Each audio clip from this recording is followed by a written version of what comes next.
नमस्कार दादा. नमस्कार. जय महाराष्ट्र, जय शिवराय, जय श्रीराम. बोला ना. लय गुलाल खेळले आज. एका आता शेतकऱ्याची रिक्वेस्ट होती त्याच्यामुळे घेतलाय गुलाल. हा. आता किती दिल्यात आज? आज टोटल 4 म्हशी दिल्या, 2 म्हशी उरलेल्या आहेत हा. आणि या 2 म्हशी दिल्या दादाला खाली म्हशी. कुठून आले होते शेतकरी? तिला परिचय घ्या ना दादा. कुठून आले? जालना जिल्हा. जालन्यावरून आले होते. दादा किती म्हशी खरेदी केल्या? 2 म्हशी खरेदी केल्या. वैयक्तिक युवा शेतकरी आले होते आणि त्यांनी 2 म्हशी आपल्या घोडेगाव म्हैस बाजारातून सोमदादाच्या दावणीवरून खरेदी केल्या. तर दादा म्हशींचा सौदा कसा झाला? दोन्ही म्हशी आपण दिलेल्या आहेत 2.5 लाख रुपयाला. हा. आणि म्हशी एकदम टॉप नसल मध्ये आहेत, जाती गुतीत आहेत, क्वालिटीत म्हशी आहेत. अंगाची साडाची दुधाची बोली आणि खाण्यापिण्यानुसार दूध माग पुढे होईल. अंगाची साडाची आपली कन्फर्म गॅरंटी राहील. काही अडचण आली अंगात साडाला तर मला बिनधास्त कॉल करायचा.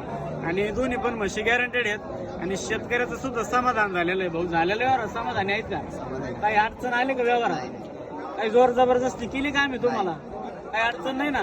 समाधानी आहेत ना? तर तुमच्या परिसरातल्या शेतकऱ्याला माझ्याविषयी काय सांगाल?